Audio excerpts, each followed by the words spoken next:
This is my draft outfit. I had absolutely nothing to do with it. It was all my mom and my sisters. I tried to make one recommendation and it got vetoed, and it was only the color.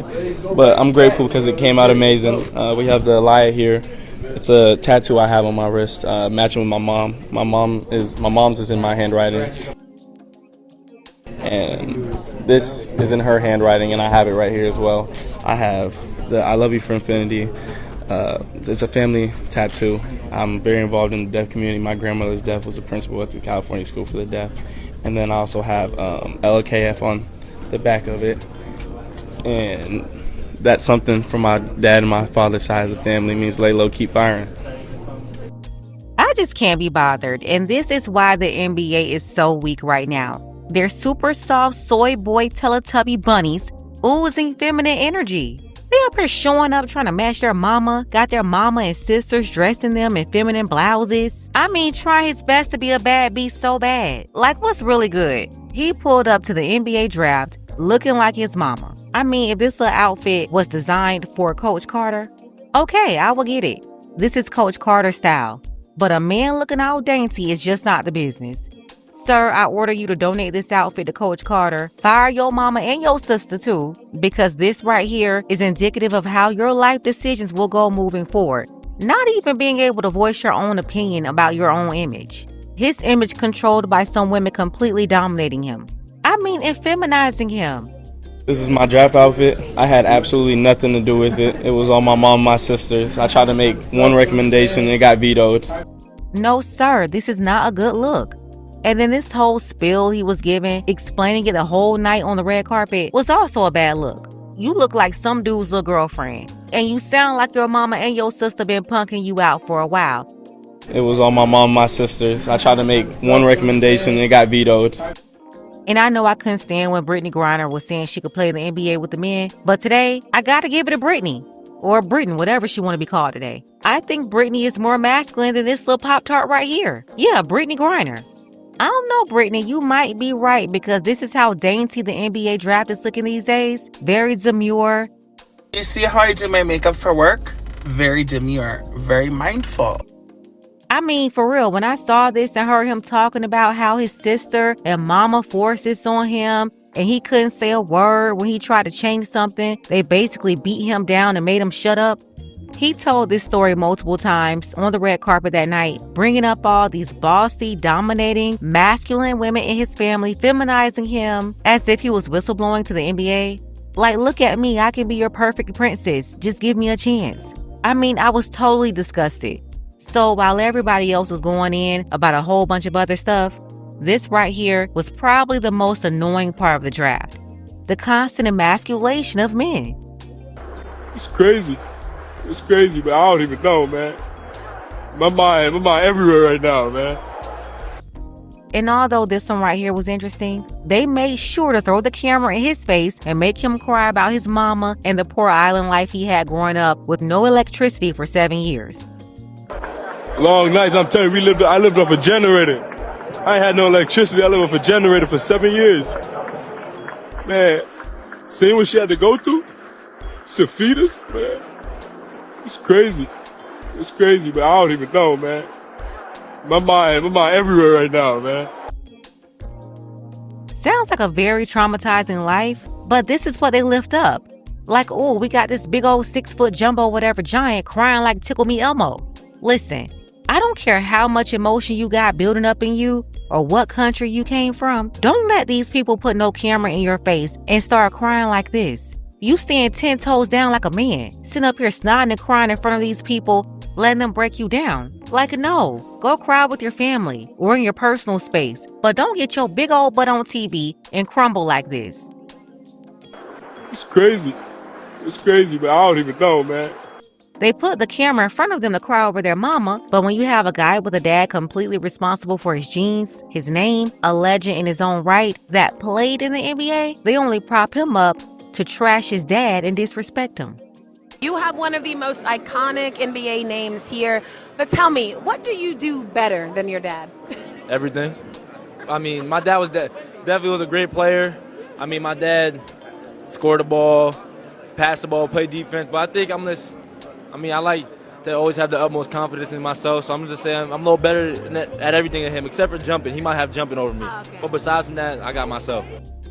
So obviously, it's okay to trash talk daddy, even though your dad, his work, and his DNA is the reason why you're standing up there with your big old goofy disrespectful self. This constant theme of disrespect dad and lift up mom is tired. But folks also couldn't help but notice the gentrification of the NBA. They've been drafting a bunch of immigrants for years, completely reshaping the NBA, replacing all the Americans. At the same time, you have other fans feeling like the NBA rookies are too uppity or something. You know, everybody is trained to expect a good traumatic struggle story. And let's be honest, a lot of people can't stand when these guys can walk in the room with a high head and a straight back. If they're not crying and begging on their knees, the media and the fans won't like them.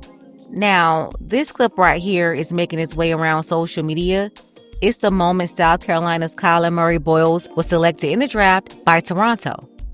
The University of South Carolina. Colin Murray Boyles. Fans believe he was unhappy with the selection, that somehow he didn't want to go to Toronto. You had people on social media saying that he cursed and was fined $25,000 for it. Hey, wait. You're telling me this guy got fined $25,000 for his actions after he got drafted? Oh my gosh, look at this. Watch right here as he gets up, continues to shake his head, then utters a cuss word under his breath. Look at that. Oh my goodness. But the NBA came out and said that was a misinterpretation. He did not curse, and he did not receive a $25,000 fine. You had some people complaining about his white girlfriend, but Chloe is a star basketball player too at South Carolina. She's one of Don Staley's girls, 2024 NCAA champion. Remember, that's the year South Carolina went undefeated and stopped Caitlin Clark from winning the championship in her final season at Iowa. But more than likely, Chloe will also go pro. They both seemed uncomfortable. You can tell Chloe did not want all that attention. She wasn't acting like an attention 304 trying to hog up the camera and steal the spotlight. From the University of South Carolina. Colin Murray Boyles sharing this moment with his mom, Yvonne, his dad, Sean, his brother, James, who was a standout at UNC Pembroke and plays overseas now. And of course, a hug now with Chloe Kitts, his girlfriend and South Carolina star. Put them back in the trenches. The University of South Carolina. It's really not even a problem that they don't come from poverty. The problem is that all these are Nepo babies. Then they go and play for these elite basketball circuits, and it's creating a Nepo baby to NIL pipeline. By the time these get to draft night, they already millionaires. And then they get shit like this with Ace Bailey. So not saying I want them starving, but we're a few years away from this draft class coming into the league. Then the sport will be over for good. Are we seeing how these guys are reacting to the NBA draft? People are visibly upset. The draft used to be something we happily watched, and you could just see the joy on these people's faces. Now the majority of these guys are just kind of like, I didn't want to go there. You didn't have a choice. And for you to resonate in layman's terms, that's like you applying to 100 jobs and then the hiring manager calling you from one of those jobs saying, hey, you got the job, and you dropping the F-bomb saying, wasn't my top choice. You was looking for a job, so take the job. And that's the thing. That's what happens when you watch these privileged boys hop on these platforms. They don't know how to act. The entitlement is just jumping out, and they start getting choosy. Back in my day, when I was younger, people were fasting and praying. I ain't gonna cap. I don't care who get upset by this, but basketball is a rich man's sport now, because the way these kids are acting on this draft night is insane. Like, they got, I remember LeBron and Zion Williamson and buku other players crying, bawling their eyes out on TV. And then you got these other kids saying, bro, I got drafted to the Raptors. And to be honest, they seem more interested in their suits or their chains. At the end of the day, NBA ratings have indeed experienced a decline in recent years, with the 2004-25 regular season seeing a 2% drop in viewership compared to the previous year. We also can't ignore the 2025 NBA Finals, where the series saw the lowest viewership since 2007. Of course, there's a lot of reasons for that, but we can't deny there's a problem. Fans are not connecting with these players like they did before. The star power really isn't there. And Adam, if you think you're just gonna keep replacing Black American men like nobody can see what's going on, you got another thing coming too. Let's go ahead and get the conversation started. Tell me what you think about this below.